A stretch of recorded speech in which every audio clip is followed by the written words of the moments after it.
Selamat siang semuanya. Siap. Eh, yang saya hormati Pak Rahmat Dianta Purba, SM, MM, selaku dosen STIE Eka Prasetya, dan juga pembicara kami pada hari ini, serta teman-teman audiens sekalian. Sebelum memulai acara, kami akan menghidupkan lagu Mas Eka terlebih dahulu ya. Silakan Dila.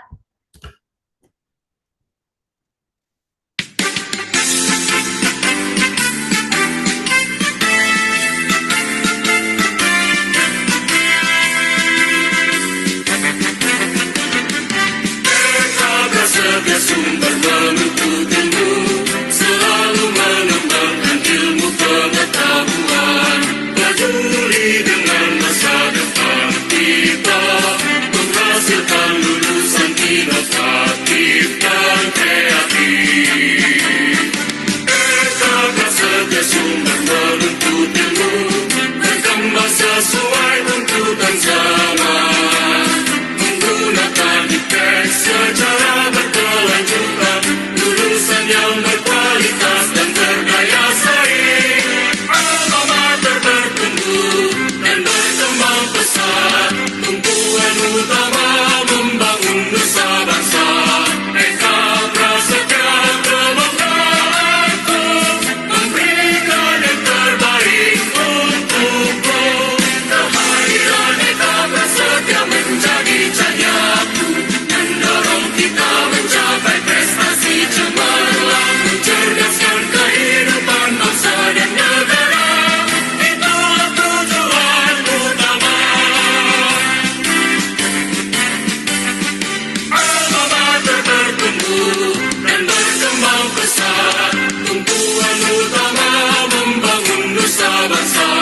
Eka Prasetya kebanggaanku, memberikan yang terbaik untukku. Kehadiran Eka Prasetya menjadi cahayaku, mendorong kita mencapai prestasi cemerlang, mencerdaskan kehidupan bangsa dan negara. Itulah tujuan utama. Eka Prasetya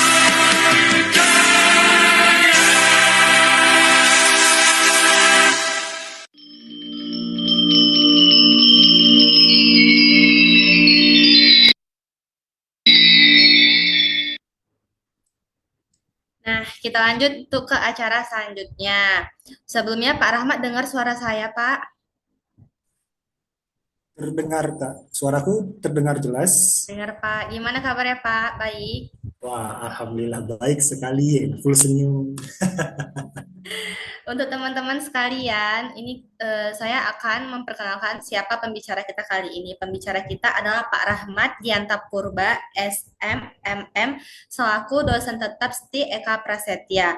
Beliau adalah tamatan dari State University of Medan tahun 2017 sampai 2021.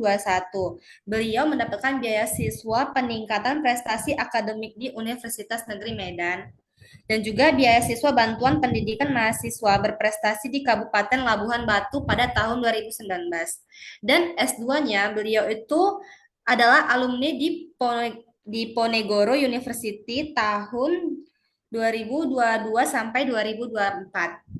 Nah, sekarang beliau adalah selaku dosen tetap di STIE Eka Prasetya dan juga sebagai pembicara kita pada hari ini yang merupakan yang akan membawakan seminar tentang perubahan tren pemasaran di era teknologi.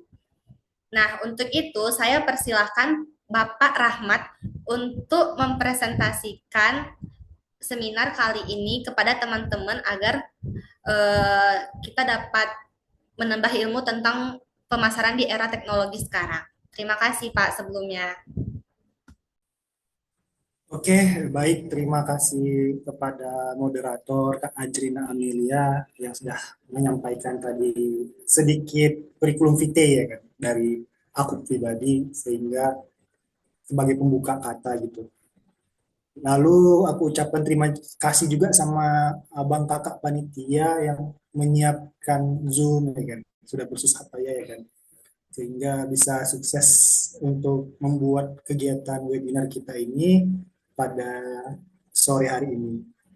Terima kasih sama audiens yang telah berhadir, menyempatkan waktunya di sore ini untuk kita bisa diskusi terkait dengan materi yang akan disampaikan. Oke, kita masuk langsung ke materi yang ada, di mana pada sore hari ini kita akan membahas tentang perubahan tren pemasaran di era teknologi. Karena memang pada zaman sekarang ini teknologi udah sangat berkembang pesat gitu ya. Jadi seyogianya kita harus betul-betul paham dulu nih kenapa kita harus mempelajari ini gitu. Karena kalau seandainya kita tidak mau menerapkan teknologi, yang ada kita kalah bersaing ya sama rekan-rekan ataupun juga bisnis-bisnis yang lain gitu. Apalagi memang teknologi ini kan dia sangat mempermudah kita ya bekerja, berkegiatan gitu. Dan memperkecil kesalahan manusia juga ya. Karena namanya seperti yang aku sampaikan saat kuliah ataupun juga kegiatan-kegiatan lain, kita ini bukan nabi boy gitu ya kan. Kita pasti punya luput dan salah gitu. Sehingga dengan kita menerapkan teknologi yang ada, diharapkan kita bisa memaksimalkan keadaan atau juga mendapatkan keuntungan-keuntungan dari adanya teknologi yang bisa kita terapkan di kehidupan kita sehari-hari. Oke, aku rasa itu pembuka. Kita boleh next untuk slide selanjutnya. Nah, di sini ada era digital, transformation, pandangan pemasaran, di mana pandangan pemasaran ini udah berubah nih ya kan arahnya, sehingga harus pelan-pelan mau tidak mau kita harus beradaptasi dan membuat yang namanya perencanaan-perencanaan gitu. Karena memang kalau dulunya kita berbisnis itu adalah dengan cara konvensional ya kan, kita cari pelanggan kita, terus kita ajak pelanggan kita untuk datang ke toko, atau mungkin barangkali abang kakak pernah tuh datang ke konter-konter atau misalnya ke daerah milenium gitu ya kan, beli HP apa kak gitu ya kan, datang kak gitu, itu kan kayak narik-narik pelanggan gitu ya kan, apa cari kak HP baru, laptop baru gitu. Nah itu di zaman dulu konvensional nih. Kalau sekarang udah berubah lagi gitu. Kalau yang sekarang itu dia udah menggunakan sistem pemasaran yang menerapkan teknologi gitu. Nah, jadi sebelum kita sampai ke teknologinya, kita harus lihat dulu nih gimana sih perubahan yang terjadi gitu kan. Perubahan itu terjadi dengan adanya transformasi gitu. Jadi ada transformasi pandangan tentang pemasaran yang ada gitu. Efek-efeknya apa aja nih gitu ya kan. Kalau kita perhatikan bersama, ada tiga hal yang akan membuat terjadinya transformasi pandangan pada pemasaran nih, guys semuanya. Yang pertama itu adalah pergeseran konsumen gitu.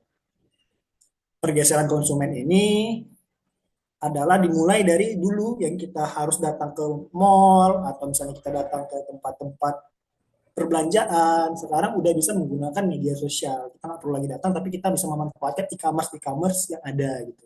E-commerce-nya ini kita manfaatkan dengan cara yang lebih fleksibel gitu, kita bisa di mana aja gitu, kita bisa belanja dari toko, dari kantor, atau mungkin lagi kuliah nih ya kan, habis pulang kuliah istirahat kepingin beli sesuatu bisa dibeli langsung di kampus, atau bahkan kita lagi baru bangun tidur nih ingin misalnya barang sesuatu yang kita inginkan, kita bisa beli bahkan dari tempat tidur.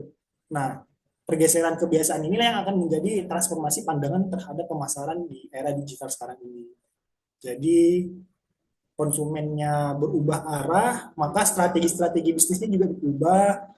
Terus juga budaya-budaya yang dulu konvensional mulai diubah juga mengarah kepada teknologi, sehingga didapatkan hasil-hasil perubahan transformasi ke arah digital dalam segi pemasarannya.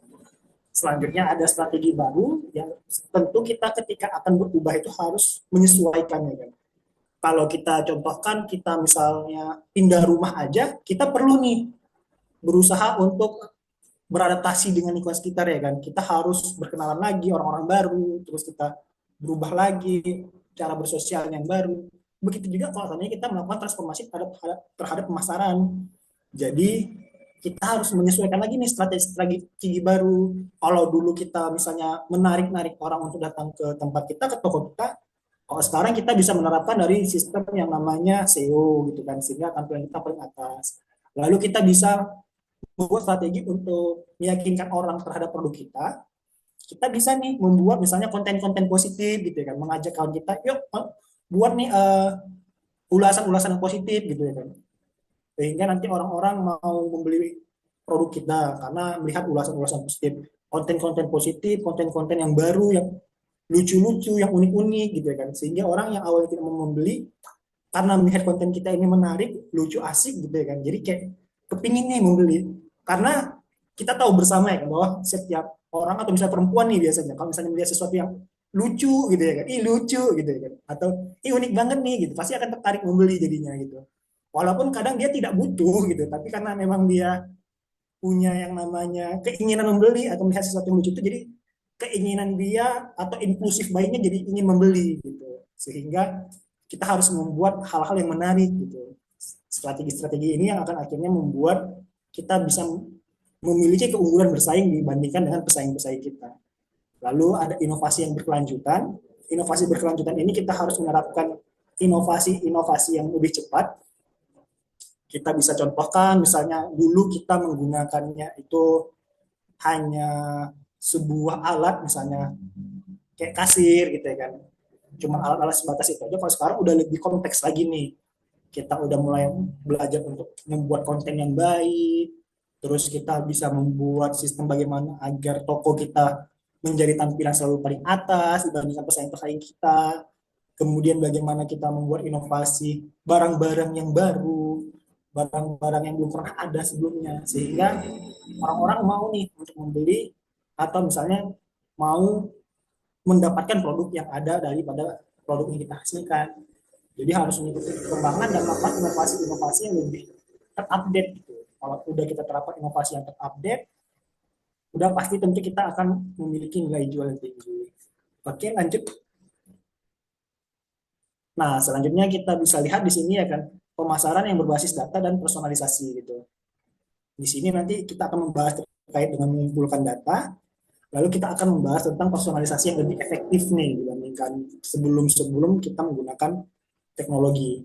Untuk mengumpulkan data, kita bisa membuat sumber yang lebih beragam kan, karena dengan sistem digital yang ada kita bisa mengambil data dari mana aja gitu. Lalu juga kita bisa melihat apakah pelanggan kita nantinya puas atau tidak dari data yang ada, atau misalnya data penjualannya seperti apa, itu bisa dilihat dari pemasaran yang berbasis data ini. Di sini ada seperti data perilaku pelanggan dari situs website. Jadi kita bisa melihat nih pelanggan-pelanggan kita ini maunya apa sih gitu ya kan. Kebiasaan-kebiasaannya itu seperti apa sih gitu. Kalau seandainya kita sudah tahu apa yang dibutuhkan pelanggan, apa yang mereka sukain, kita bisa nih membuat produk kita menyesuaikan dengan apa yang mereka inginkan gitu. Lalu kita bisa melihat juga, misalnya si pelanggan ini kita contohkan suka baju yang trendy, misalnya harus berwarna-warna motif cerah gitu. Jadi kita bisa menyesuaikan membuat produk baju yang warnanya cerah gitu. Atau juga misalnya dia suka baju yang lebih simple, casual gitu. Yang ada gambar di sini sedikit gitu misalnya, atau di kantongnya aja warna gambar gitu. Kita bisa menyesuaikan apa yang mereka mau gitu dari data-data yang ada. Sehingga dengan mempelajari perilaku pelanggan kita, diharapkan kita bisa memaksimalkan hasil atau menyesuaikan apa yang diinginkan oleh pelanggan-pelanggan kita. Lalu ada riwayat pembelian, dari riwayat pembelian kita bisa mengetahui apa yang sering dibeli oleh pelanggan kita, sehingga kita bisa membaca nih, misalnya pelanggan A, dia sering membeli baju yang bermotif cerah gitu. Nah, kita bisa tahu nih, ternyata kesukaan dia adalah motif-motif baju cerah. Kita golongkan aja gitu, siapa yang suka motif baju cerah, ada berapa orang, terus misalnya berapa orang sih yang misalnya suka baju yang besar, atau misalnya yang simple polos gitu ya kan, casual. Baru dengan itu nanti kita bisa menentukan mana nih di antara kelompok-kelompok ini yang menjadi prioritas kita. Tentunya kalau seandainya kita melihat prioritas adalah orang-orang yang memiliki jumlah pelanggan atau misalnya yang memiliki keinginan beli dari baju yang lebih banyak. Setelah kita kotak-kotakan nih, kita buat istilahnya adalah kita coding-codingkan, kita satu-satukan, ternyata contohnya baju casual yang paling banyak nih peminatnya. Jadi kita bisa memprioritaskan untuk membeli baju ke depannya melalui baju yang casual, karena memang prioritasnya adalah itu, karena orang suka baju casual di tempat kita itu. Jadi dari riwayat ini kita akan mengetahui apa yang akan kita beli atau apa yang akan kita pasarkan di kemudian hari. Jadi pengambilan keputusannya ini adalah melihat historis dari data pembelian yang ada. Selanjutnya akan ada interaksi melalui media sosial. Interaksi ini, kalau dulu kita harus datang dulu ke toko nih ketika kita butuh sesuatu informasi, kalau sekarang kita udah bisa melalui media sosial bertanya. Pasti sering tuh kayak, Hai Min, aku mau nanya nih, kalau untuk PO bajunya seperti apa sih gitu.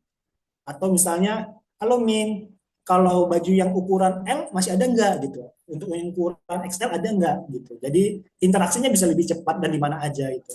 Tanpa harus kita datang ke tokonya dulu bertanya sama yang jaga atau misalnya petugas tokonya, itu kan memakan waktu yang lebih lama ya. Nah, kalau kita udah mulai menerapkan teknologi yang ada, interaksinya bisa lebih cepat. Jadi dengan interaksi yang lebih cepat, kita juga bisa memaksimalkan waktu yang lebih efektif lagi gitu. Kita contohkan kalau seandainya pun ketika interaksi ternyata barang yang ada itu belum ada gitu di toko kita, kita kan bisa langsung mencari tahu juga ya ke tempat lain, toko-toko lain, dan mengatakan, oh barangnya ada gitu, walaupun sebenarnya belum ada gitu.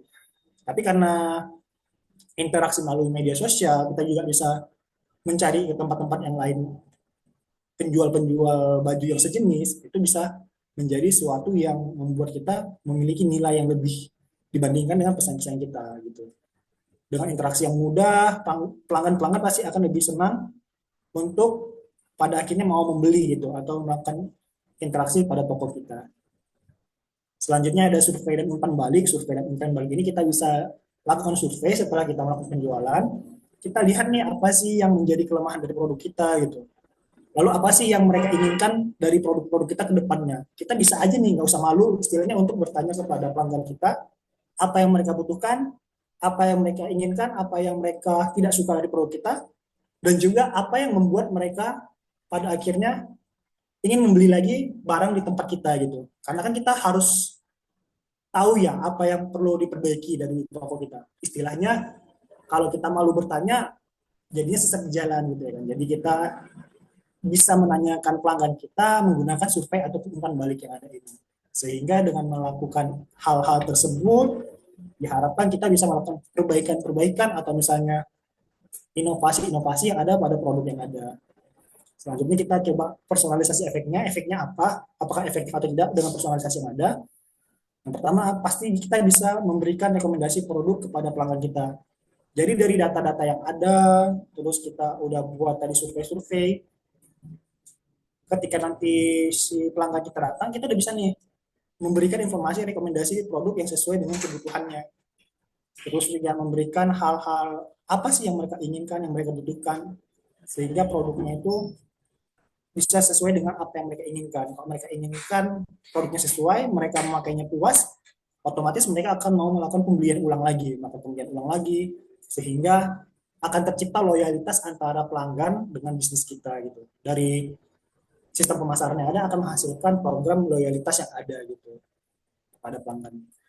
Lalu kita bisa mengirimkan email nih, melakukan email pemasaran dengan cara-cara yang biasa atau melalui hal-hal event-event gitu. Contohnya ketika kita mau membuat sebuah kegiatan event terkait dengan produk kita atau misalnya kita mau launching barang, kita bisa mengirimkannya kepada email-email pelanggan-pelanggan kita gitu.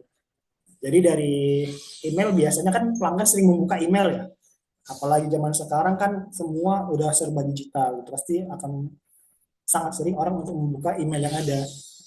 Jadi kita bisa kirim nih, kita kirim hal-hal informasi terkait produk kita kirimkan deskripsinya, lalu kemudian kita sampaikan hal-hal apa aja yang menjadi inovasi yang telah kita lakukan yang berkaitan dengan kebutuhan dari pelanggan kita. Lalu kita buat iklan ya kan berdasarkan demografi pelanggan. Kita ciptakan iklan-iklan yang bagus, menarik, menghibur. Kayak yang paling keren itu biasanya iklan itu iklan Bear Brand gitu ya kan. Iklannya naga walaupun dia jual susu gitu kan. Unik ya. Atau misalnya iklan-iklan Marjan gitu ya kan. Marjan tuh iklannya keren banget gitu. Kayak stories gitu dia. Jadi ada beberapa chapter-chapter yang dipisah-pisah selama bulan Ramadan gitu ya kan. Jadi dari Ramadan awal sampai nanti hari raya ada dari satu kesatuan cerita. Itu bisa menjadikan orang terhibur dan juga tertarik untuk membeli produk tersebut gitu. Kemudian ada konten yang disesuaikan dengan preferensi pelanggan. Di sini kita bisa membuat konten-konten seperti apa aja yang membuat orang-orang pada akhirnya mau nih menyesuaikan diri dengan pelanggan yang ada. Kita lihat misalnya kita contohkan, kalau kita ingin membuat hal-hal yang unik-unik, maka kita bisa melihat preferensi dari pelanggan yang unik-unik juga gitu. Jadi kita sesuaikan dengan pelanggan-pelanggan kita dari data-data yang ada gitu, sehingga akan tercipta sebuah ketertarikan atau keinginan pelanggan untuk membeli produk yang kita tawarkan. Oke, baik, next. Nah, setelah tadi kita pelajari hal tersebut, kita coba lihat nih, apakah konten ternyata mampu membuat orang-orang jadi tertarik gitu ya kan. Seperti apa sih kekuatan konten ini dan gimana sih menarasikan yang baik gitu kan, yang jadi keren gitu. Jadi untuk membuat konten yang kuat itu, untuk memasarkan barangnya, kita harus melakukan 3 langkah yang ada pada slide ini nih. Karena memang dengan 3 langkah hal ini akan membuat orang pada akhirnya menjadi lebih tertarik untuk membeli produk kita gitu. Pertama itu kita bisa visualkan dulu, membuat visual-visual yang menarik dulu, seperti buat video atau foto-foto yang berkaitan dengan resolusi yang tinggi gitu. Jadi kita buat kesan mewah pada produk kita, atau produk kita ini menjadi produk yang terbaik, yang unggul gitu. Kita buat visualnya agar orang, wah keren banget gitu. Wah menarik banget nih kalau seandainya aku beli, atau istilahnya orang Jakarta bilang, kalau gue beli nih, gue jadi anak jaksel banget nih gitu ketika membeli produk tersebut. Sehingga akan membuat yang namanya orang-orang berkeinginan membeli jadinya gitu.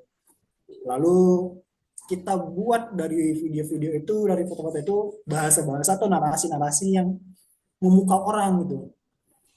Jadi kita bisa membuat cerita yang sesuai dengan perjalanan atau makna dari perusahaan. Contohnya, kalau kita misalnya nih ingin menjual produk mobil, misalnya mobil Lamborghini. Kita contohkan Lamborghini kan mahal ya, jadi kita bisa membuat hal-hal menarik dari situ, foto-foto yang keren, terkesan mahal, baru kita buat bahasanya, mobil Lamborghini ini adalah buat kamu laki-laki yang suka sport gitu ya kan, atau buat kamu yang suka kecepatan yang luar biasa melebihi angin, maka belilah mobil Lamborghini ini. Jadi bahasa-bahasa yang seperti itu atau yang terkesan hiperbola akan membuat orang pada akhirnya tertarik untuk membeli produk tersebut gitu. Karena semakin manis dibuat produk itu, atau istilahnya dibuat janji-janji manis pada pembuatan produk, maka akan membuat orang semakin tertarik untuk mau membeli produk tersebut. Makanya ketika kita ingin menarik seseorang, ataupun misalnya kita menarik pasangan kita, contohnya kita pasti kasih janji manis dulu ya. Kamu adalah ini gitu, kamu adalah rembulan gitu. Gitu juga kalau kita memasarkan barang. Kalau memasarkan barang kita buat juga nih janji manis. Jika Bapak beli ini, Bapak akan memiliki kecepatan seperti Cita gitu, atau seperti hiu gitu. Garang seperti banteng gitu ya kan. Bantengnya partai merah gitu ya kan. Sehingga membuat narasi-narasi yang lucu itu membuat semuanya menjadi tertarik untuk membeli. Lalu coba dibuat koneksi emosionalnya, diperkuat menggunakan loyalitas merek.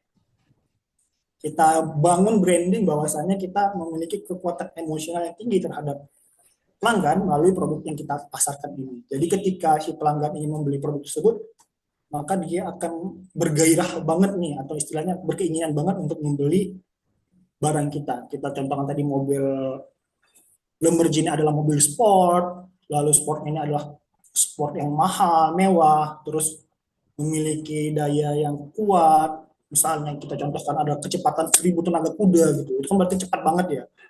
Tenaganya 1000 tenaga kuda, sehingga orang-orang yang memiliki jiwa sport, atau misalnya laki-laki yang suka untuk kecepatan, dia pasti akan, wah ini mobilnya cocok banget nih untuk gua nih gitu. Sehingga akan membuat emosional atau rasa ingin dia itu untuk membeli semakin kuat lagi gitu dari koneksi emosional yang ada. Oke, next. Lalu kita bisa mendominasi media sosial dan pemasaran melalui influencer. Jadi kita butuh kerjasama dengan influencer untuk akhirnya bisa meningkatkan pemasaran kita gitu. Kalau seandainya kita tidak terlalu terkenal, kita kan perlu beberapa orang untuk memperkenalkan produk kita nih. Jadi kita bisa gunakan jasa influencer ataupun juga jasa artis-artis. Karena memang beberapa produk sekarang memanfaatkan itu ya kan. Mereka itu memanfaatkan influencer ketimbang artis, karena artis biasanya lebih mahal ya untuk biaya pembuatan film atau misalnya pembuatan produk ataupun konten, sehingga biasanya orang menggunakan jasa influencer. Untuk membangun kepercayaan itu bisa dibuat melalui media sosial dan influencer yang dapat dilakukan dengan 3 langkah nih atau 3 hal gitu. Yang pertama, kalau kita buat influencer pasti akan jangkauannya luas gitu, di mana media sosial dapat menjangkau pelanggan yang ada di seluruh dunia karena dia memiliki banyak pengikut gitu. Kalau dia punya banyak pengikut, otomatis ketika dia memasarkan produk atau misalnya dia membuat hal-hal untuk di konten dia, dimasukkan ke dalam konten dia, sudah tentu pasti akan orang-orang melihat gitu. Siapa yang menjadi followersnya pasti akan melihat segala produk yang dia buat gitu. Kita lihat contohnya misalnya Cristiano Ronaldo gitu, menggunakan sepatu Nike, maka pasti orang-orang yang ngefans sama dia pasti akan menggunakan Nike juga gitu. Atau misalnya kita contohkan Valentina Rossi, pembalap yang menggunakan helm, kita contohkan helm LTD gitu. Pasti orang akan mau membeli helm LTD kemudian gitu. Karena kekuatan influencer atau juga artis itu sangat kuat untuk membuat orang pada akhirnya ingin membeli gitu. Lalu ada keterlibatan tinggi di mana melalui media sosial dapat membuat perubahan komunikasi langsung dengan pelanggannya gitu. Jadi keterlibatan yang tinggi ini akan membuat orang-orang mau berkomunikasi untuk melakukan atau berkeinginan untuk terlibat nih dalam produk yang ada gitu. Sehingga dengan adanya keterlibatan tinggi ini maka dia akan ingin membeli atau misalnya menggunakan produk tersebut. Kita bisa contohkan seperti McD yang kerja sama BTS, di mana pada saat pelaksanaannya mereka memasarkan McD bertemakan BTS, maka maka orang-orang yang fans dari BTS akan merasa ketika dia membeli produk McD ini, dia adalah fans beratnya dari BTS gitu. Sehingga dengan harga berapapun dijual, maka mereka akan membeli gitu. Nah, jadi dengan keterlibatan tinggi ini akan menghasilkan yang namanya peningkatan-peningkatan dari bisnis yang ada. Baru akan ada kredibilitas influencer dilihat dari seberapa percayanya atau seberapa baiknya si influencer ini dipandang di media sosial gitu. Jadi influencer yang dapat memberikan rekomendasi kepada pelanggan dengan cara memberikan karakteristik-karakteristik yang baik, hal-hal baik, atau misalnya dia melakukan tindakan-tindakan yang baik. Jadi dari kebaikan-kebaikan yang dilakukan influencer ini akan membuat pada akhirnya orang mau untuk membeli produk tersebut gitu. Kalau kita lihat banyak sekali sih artis-artis yang pada akhirnya akan membuat hal-hal baik, misalnya datang ke panti asuhan nih, atau seperti ada influencer Bobon Santoso gitu ya kan, dia memberikan makan-makan ke Papua gitu, makan-makan di Palembang, satu kampung besar gitu. Itu untuk apa? Untuk meningkatkan citra dia gitu. Sehingga ketika dia memiliki kebaikan-kebaikan, maka orang akan bersimpatik untuk akhirnya mengikuti apa yang dia lakukan gitu. Jadi kalau kita lihat kredibilitas influencer ini sama seperti CSR sebenarnya kalau di perusahaan besar itu. Hanya saja kalau CSR dia kan memberikan dana ya. Kalau kredibilitas influencer ini dia memberikan langkah-langkah atau misalnya perbaikan-perbaikan branding dirinya yang terkesan baik gitu. Sehingga akan mengakibatkan namanya keinginan orang membeli karena simpatik terhadap artis atau influencer tersebut. Jadi begitu Abang Kakak untuk kredibilitas influencer ini. Oke, boleh dilanjut dulu. Ini nanti Kak Ajrina sesi tanya jawabnya di akhir atau bisa nih Nah, atau ada yang mau nanti pas ditanya? Bapak udah menjelaskan ini sampai habis, ada sesi tanya jawab. Nanti mereka Oh, oke. buatnya di kolom chat kok, Pak. Oh, oke, siap siap siap siap. Ya, Nanti Pak. memang ada sesi khusus ya. Oke, kalau gitu aku coba lanjut lagi lah biar kita selesaikan ya kan. Iya. Oke Kak. Lalu ada otomatisasi pemasaran nih guys. Otomatisasi pemasaran dan juga penggunaan AI. Jadi dengan cara yang lebih gampang itu ketika kita menggunakan teknologi akan ada namanya otomatisasi. Jadi sistem akan berjalan dengan sendirinya gitu ya kan. Dengan sistem yang berjalan dengan sendirinya akan mengakibatkan yang namanya semuanya berjalan sesuai keinginan kita gitu. Jadi kerjanya akan lebih efektif dan juga akan lebih banyak mendapatkan manfaat gitu. Nah, kalau kerjanya efektif, otomatis kita nggak perlu kerja berat-berat, tapi akan semuanya berjalan dengan lancar gitu. Itu kan jadi lebih asik ya, ketimbang kita nanti kerja berat-berat, tapi hasilnya nggak maksimal gitu ya. Nah, kita bisa memanfaatkan otomatisasi ini, dan juga kita bisa menggunakan AI nanti untuk mempermudah kerjanya gitu. Manfaat otomatisasi itu pertama, perusahaan dapat menghemat waktu karena memang tadi sudah dikatakan ya kan bahwasanya dengan otomatisasi ini semua akan berjalan dengan alur yang ada gitu. Kalau kita contohkan misalnya ya kan, kita membuat pengiriman daripada email itu tiap bulan, tiap minggu, tiap hari, itu akan mempermudah perusahaan untuk akhirnya tidak perlu lagi mengetik atau mengirimkan kepada pelanggannya. Tapi karena dia sudah di sistem, maka setiap minggu atau setiap bulan atau setiap tahun akan mengirim email kepada pelanggan-pelanggan yang ada gitu.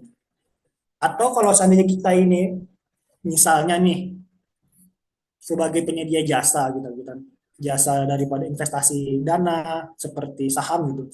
Malah mereka biasanya akan mengotomatisasi pengiriman email secara harian gitu. Jadi mereka akan mengirimkan informasi tentang kapan nih untuk membeli saham ini, kapan nih menjual saham ini gitu. Nah, jadi sistem otomatisasi ini akan mempermudah dan sistem ini akan membuat kita tidak perlu bekerja tiap hari untuk di depan monitor gitu. Karena otomatis akan langsung mengirim setiap saatnya gitu. Kemudian ada konsistensi dalam pesan. Konsistensinya ini kenapa? Karena memang dia akan dikirim sesuai dengan alur yang sudah dibuat gitu ya kan. Kalau kita lihat misalnya harian, maka yang dikirim itu pasti setiap hari gitu. Kalau mingguan pasti dia akan dikirim tiap minggu gitu. Kalau seandainya tiap bulan, yang dikirim akan setiap bulan sekali. Gitu. Jadi konsisten dan tidak akan membuat pelanggan akhirnya seperti kehilangan nih.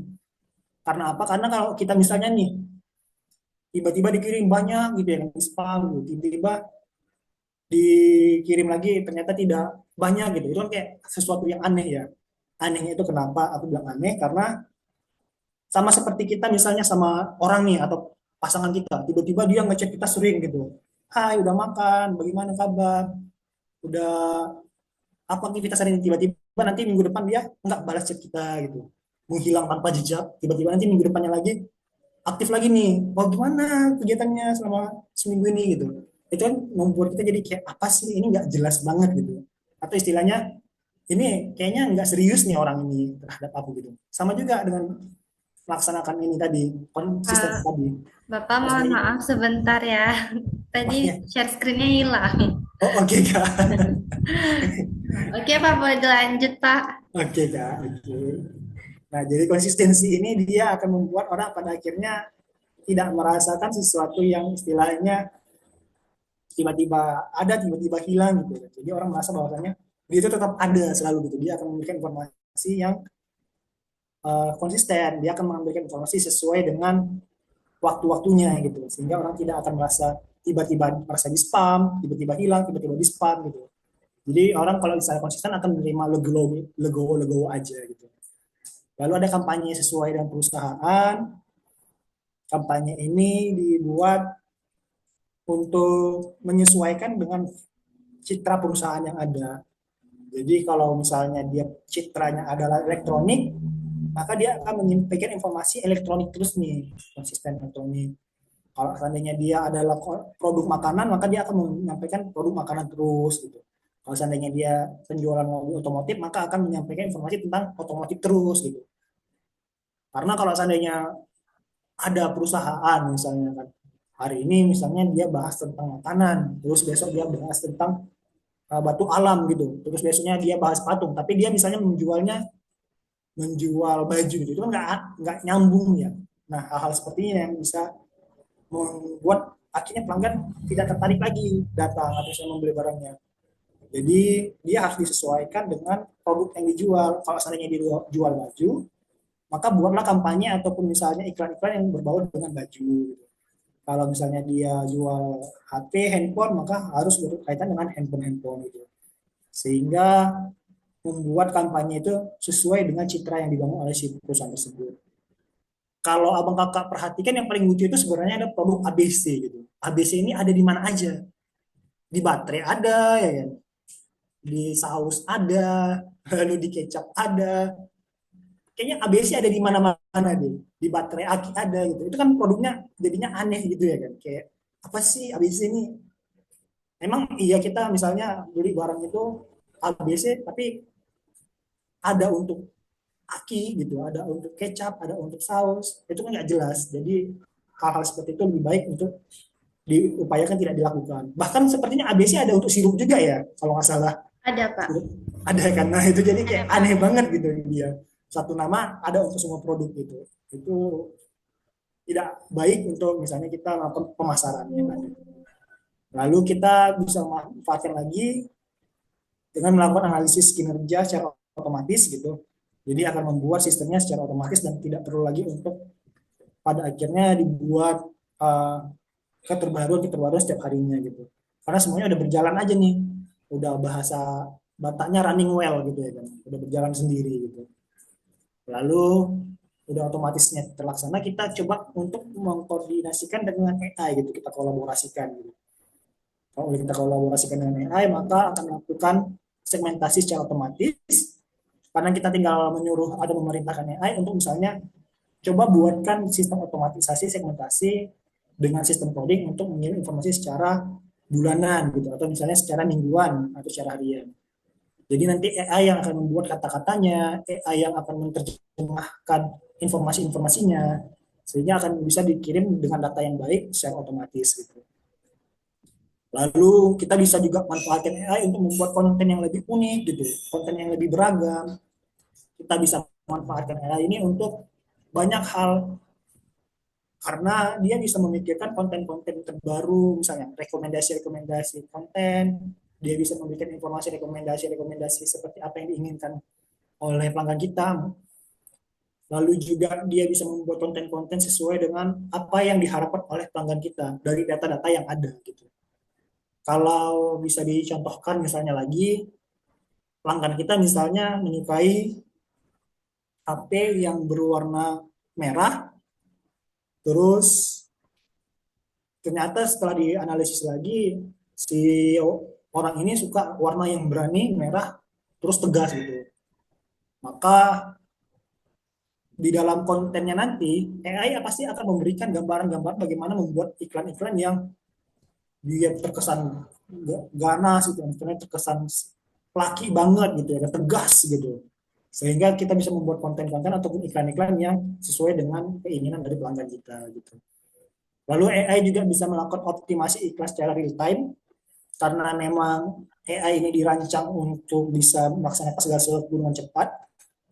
Maka bisa iklan itu ketika kita buat tadi kontennya seperti apa akan langsung direalisasikan sama AI menggunakan misalnya avatar kah gitu atau menggunakan wajah-wajah orang lain yang tiga dimensi atau sesuai dengan bentuk manusia yang akan langsung dibuat atau bisa dikirim melalui konten-konten yang ada.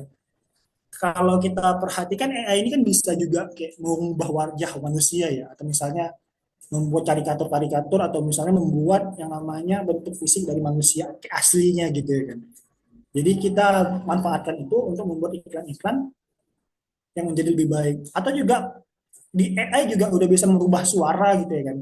Jadi dia bisa menambahkan ketikan yang kita ketikkan menjadi suara, terus suara itu digabungkan dengan bentuk dari avatar yang kita buat atau misalnya dari individu yang kita buat, kita sesuaikan dengan konten yang ada sehingga pada akhirnya nanti sebenarnya itu bukan orang tapi seperti orang gitu. Jadi kayak akan ada iklan misalnya Ki Upin Ipin kah gitu. Itu kan seperti bentuk orang ya, seperti bentuk orang terus suaranya keluar sendiri tanpa diisi suara orang lain hanya menggunakan mesin-mesin ketikan aja gitu. Jadi dari secara real time ini akan memakan waktu atau meringkas waktu lebih cepat gitu, lebih efektif lagi. Kemudian ada chatbot interaktif.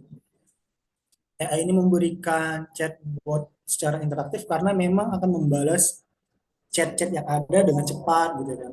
Lalu lebih panjang, lebih kompleks dan sesuai dengan apa yang kita inginkan gitu. Kalau kita lihat dulu chatbot ini hanya bersifat sedikit aja menyampaikan informasi karena memang masih menggunakan bahasa yang dikodingkan aja.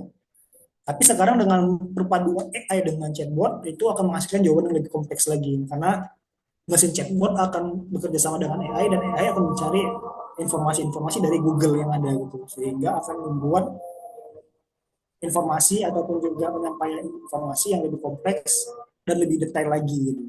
Lebih jelas, lebih seperti manusia menjawabnya gitu. Dan juga dari chatbot itu akan membuat kita lebih mendapatkan gambaran-gambaran karena datanya itu diambil dari internet gitu. AI itu biasanya mengambil data-data informasi dari internet ataupun juga dari jurnal-jurnal yang ada gitu.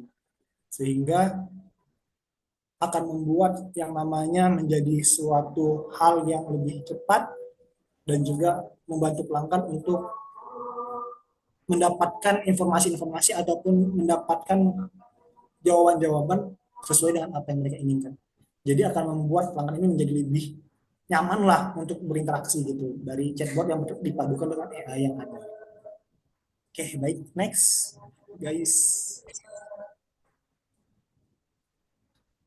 Selanjutnya kita bisa melihat persiapan bisnis menghadapi masa depan itu dengan melakukan pengembangan keterampilan, ya kan, dengan cara menguasai analisis data dan juga digital marketing. Jadi kita bisa menerapkan sistem pemasaran untuk melihat data yang ada gitu. Data yang ada kita sesuaikan dengan sistem marketing yang baru dengan cara digital dan kita sampaikan kepada halayak atau pelanggan-pelanggan kita gitu.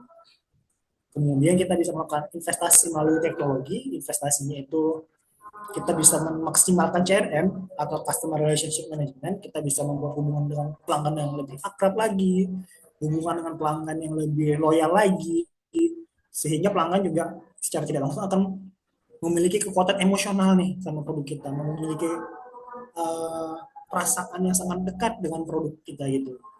Sehingga dengan menggunakan investasi teknologi ini, kita akan membuat pelanggan-pelanggan kita itu akan semakin semakin dekat, semakin semakin terikat dan emosionalnya semakin kuat kepada produk yang kita miliki. Gitu. Kemudian mampu untuk beradaptasi ini bisa terbuka ya abang kakak sekalian atau kawan-kawan sekalian untuk melihat apa sih perubahan-perubahan yang terjadi gitu ya kan. Karena ketika kita mulai menghadapi bisnis ini, kita harus siap dengan setiap perubahan dinamika yang akan terjadi gitu. Dengan demikian, maka akan mampu untuk melakukan perubahan-perubahan dengan cepat gitu. Teknologi ini pasti akan berubah dengan cepat, jadi kita harus juga terbiasa dan mau tidak mau kita akan mengikuti terhadap adaptasi daripada perubahan yang ada gitu. Jadi dengan melakukan ini kita harap ke depannya kita udah mulai terbiasa nih atau tidak kaku lagi menggunakan teknologi-teknologi yang ada dalam dunia digital marketing. Oke, boleh dilanjut lagi. Oke, demikian. Jadi kesimpulannya singkat aja, sebenarnya teknologi ini sudah sangat mempermudah kita gitu untuk melakukan pemasaran gitu. Karena dengan sistem pemasaran yang ada atau juga dengan teknologi yang ada, ini menjadi sesuatu yang sangat kuat nih untuk akhirnya bisa membranding diri perusahaan kita, membranding produk kita, atau juga pada akhirnya bisa membuat yang namanya orang mau lebih deket nih dengan perusahaan kita, lebih emosional banget sama bisnis kita gitu. Atau juga semakin loyal, yang awalnya dia hanya membeli sekali, tapi karena akhirnya dia tertarik dengan produk kita atau iklan yang kita buat, atau misalnya kita semakin ramah, dia menanyakan apa saja bisa dijawab dengan baik dari chatbot yang ada, atau juga kita manfaatkan teknologi dengan sangat maksimal, akan mempekerjakan segala sesuatunya jadi lebih mudah lagi gitu. Segala sesuatunya lebih efektif, segala sesuatunya lebih mudah, segala sesuatunya bisa lebih dekat lagi. Itu yang dihasilkan daripada penggunaan teknologi pada dunia pemasaran. Dan di zaman depan kita percaya atau tidak percaya bahwasanya semua akan digunakan AI sih. Jadi dikhawatirkan juga ke depannya pasti kayak beberapa hal atau pekerjaan akan mulai tergeser dengan adanya AI ini. Contohnya nanti artis-artis, bisa jadi artis-artis nanti udah menggunakan karakter-karakter avatar gitu. Atau misalnya untuk pembuatan hal-hal lucu, pemikiran-pemikiran unik. Tim kreatif nanti udah nggak ada lagi, jadi tim kreatif akan diganti dengan AI gitu. Jadi akan menggeser beberapa pekerjaan yang bisa dikerjakan oleh AI ke depannya. Jadi lebih membuat efektif dan membuat kinerja lebih maksimal lagi. Oke, demikian guys, aku rasa untuk materi pada sore hari ini. Baiklah Pak, sebelumnya terima kasih banyak telah menyampaikan dan menjelaskan materi tentang pemasaran di era tren teknologi ini. Buat teman-teman yang ingin bertanya, bisa langsung ke kolom komentar ya. Ini sudah ada beberapa orang Pak yang bertanya. Yang pertama ada Padilla. Ini saya bacakan, lalu Bapak langsung jawab saja ya Pak. Oh, boleh, boleh, boleh, boleh, Kak. Si Padilla bertanya, bagaimana personalisasi dapat meningkatkan pengalaman pelanggan, Pak? Itu gimana, Pak? Oke, personalisasi dapat meningkatkan pelanggan gitu. Nah, dengan kita melakukan personalisasi, maka akan membuat pelanggan ini istilahnya lebih dekat dengan kita ya kan. Kalau misalnya dia lebih dekat sama kita, pasti dia akan membuat rasa nyaman. Nah, rasa nyaman ini akan bisa membuat pengalaman pelanggan itu menjadi lebih maksimal lagi gitu. Kita bisa contohkan nih, kita misalnya membeli kopi kenangan gitu contohnya di gerai kopi kenangan kopinya. Nah, di gerai kopi kenangan ini terus baristanya sering nanyain informasi tentang kita gitu. Hei Kak, gimana hari ini? Apakah suruh kerjanya gitu? Atau misalnya apakah hari ini tidak ada masalah atau bosnya gimana Kak? Aman nggak bosnya? Dia ramah lah akhirnya kan dengan melakukan personalisasi gitu. Sehingga dengan hal tersebut akhirnya si pelanggan ini karena dia merasakan istilahnya si waitersnya ini ramah sama dia, terus dia asal datang selalu disambut dengan senyum gitu kan. Akhirnya kan akan membuat pengalaman dia menjadi menyenangkan gitu. Ketika dia mau datang ke situ, dia pasti udah mengharapkan bahwasanya aku nggak mau beli minum kopinya lagi sebenarnya, aku hanya ingin bercerita sama waitersnya aja gitu, atau ditanyakan terkait dengan apa kegiatan gua hari ini gitu, atau seperti apa bos gua hari ini, apakah moodku bagus hari ini gitu. Jadi dengan personalisasi akan membangun perasaan-perasaan dari pelanggan yang membuat pengalamannya menjadi lebih menyenangkan gitu. Nah, jawabannya. Baik, Pak. Terima kasih untuk jawabannya. Terus yang kedua ada dari Amanda, Pak. Nama saya Amanda, izin bertanya, mengapa perusahaan perlu beradaptasi dengan perubahan pandangan pemasaran di era teknologi? Oke, bagus banget pertanyaannya Kak Amanda. Jadi, mengapa perusahaan perlu untuk beradaptasi dengan perubahan pandangan pemasaran? Karena memang kalau kita tidak mau beradaptasi, yang dikhawatirkan nih, kita akan kalah sama pesaing-pesaing kita gitu. Kalau pesaing-pesaingnya kita udah gunakan teknologi, tapi kita yang nggak gunakan teknologi, kan kita kalah jauh nih. Kita contohin misalnya nih, pesaing-pesaing kita udah menerapkan yang namanya misalnya sistem robotik gitu. Jadi dia menggunakan yang namanya robotik untuk membuat semuanya berjalan sesuai dengan alurnya. Terus kita nggak membuat hal tersebut gitu. Jadi kita masih manual nih menggunakan orang, terus membayar upah orang tersebut. Itu kan jadinya kerjanya lebih nggak maksimal ya. Gitu juga ini kalau seandainya kita membuat ke pemasaran gitu.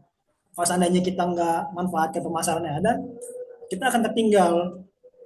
Kita tertinggal dari pesaing-pesaing kita karena kita tidak menggunakan secara efektif. Contohnya tadi ada chatbot tadi. Nah, kalau di dunia pemasaran misalnya chatbot itu akan membalas pesan-pesan selama 24 jam gitu. Sedangkan kalau seandainya kita masih tidak memanfaatkan teknologi, kita masih menggunakan customer service.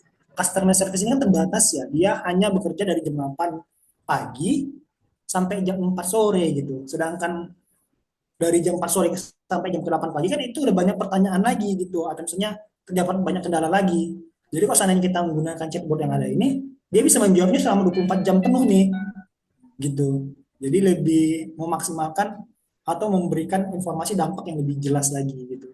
Jadi kalau kita lihat pemasaran di era teknologi itu akan membantu kinerja kita kalau misalnya kita manfaatkan dengan benar atau memanfaatkannya dengan lebih bijaksana dan efektif gitu. Bang Ananda atau kakak ini Amanda ya? Si Amandanya yang bertanya itu, Pak. Amanda kakak, Pak. Oh, Pak. oke oke. Oke, selanjutnya ada dari Sylvia, Pak. Izin bertanya, apa saja tantangan terbesar dalam mengimplementasikan strategi pemasaran berbasis teknologi, Pak? Oke, pertanyaannya menarik. Apa saja tantangan terbesar dalam implementasi strategi pemasaran berbasis teknologi? Tantangan paling besar itu biasanya adalah orang-orang yang tidak siap untuk berubah gitu. Jadi kalau orang-orang yang nggak siap untuk berubah udah pasti akan sulit menerapkan teknologinya. Sehingga kalau seandainya dia tidak mau berubah, akan sulit untuk pada akhirnya kita meyakinkan dia untuk yuk berubah yuk gitu.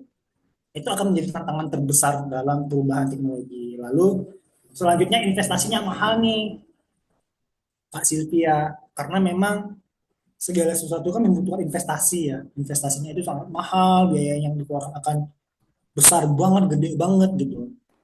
Jadi orang-orang biasanya akan kesulitan dari pencarian pendanaannya.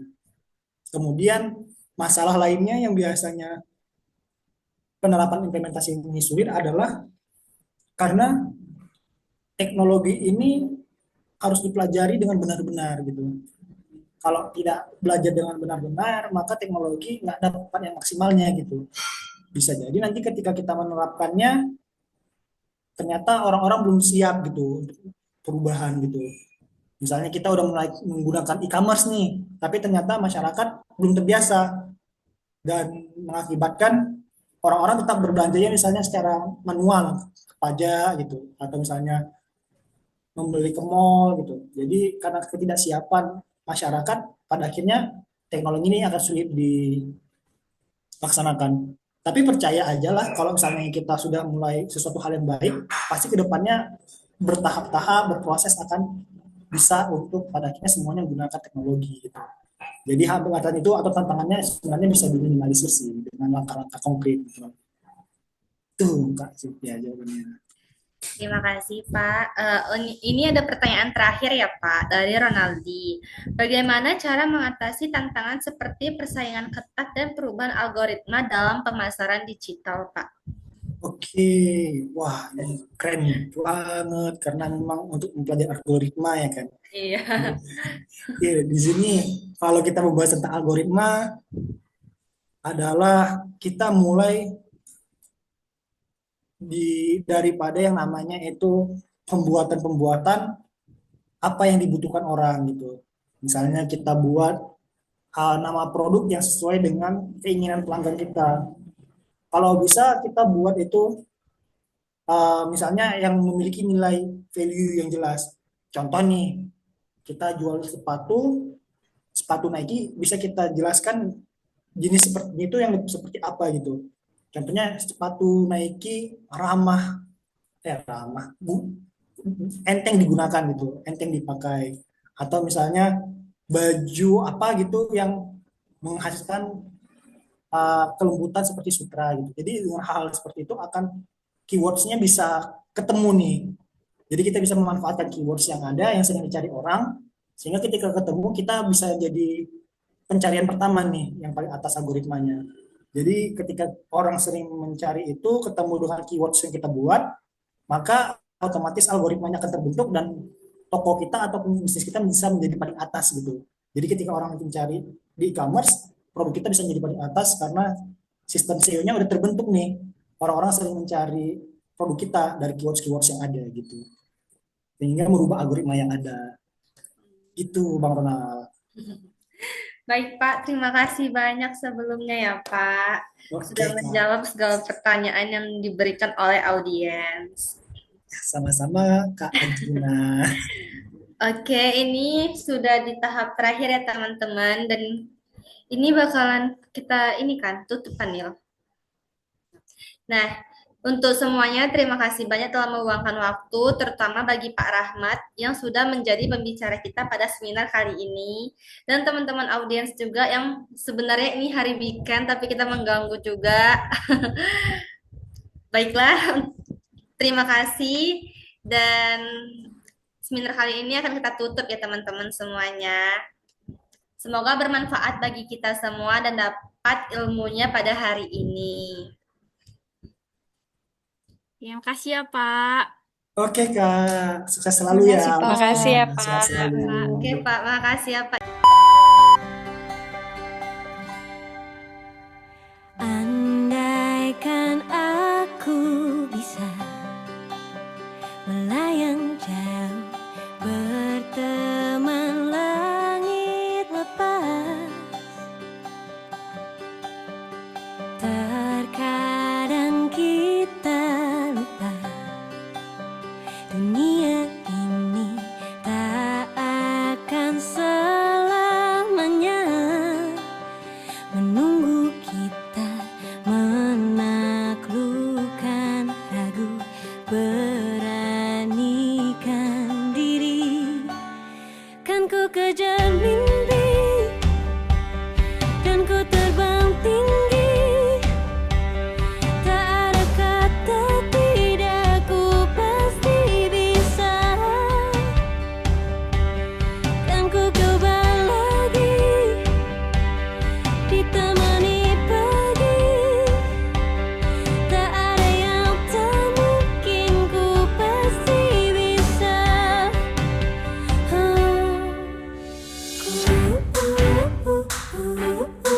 Bisa, bisa,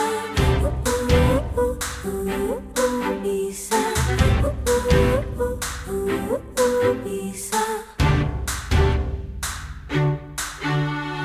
Terkadang kita lupa dunia ini tak akan selamanya menunggu kita menaklukkan ragu, beranikan diri.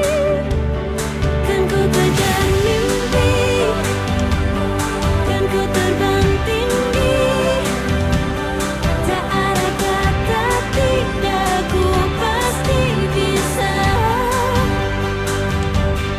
Kan ku coba lagi, ditemani pagi, tak ada yang tak mungkin, ku pasti bisa.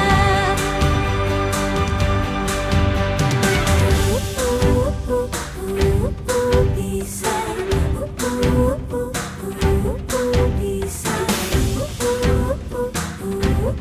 bisa. Kan ku kejar mimpi dan ku terbang tinggi, tak ada kata tidak, ku pasti